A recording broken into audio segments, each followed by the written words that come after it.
فلا تغرنكم الحياة الدنيا ولا يغرنكم بالله الغرور.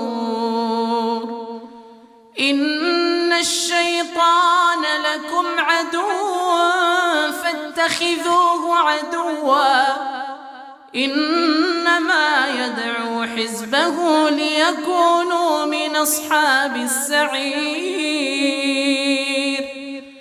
الذين كفروا لهم عذاب شديد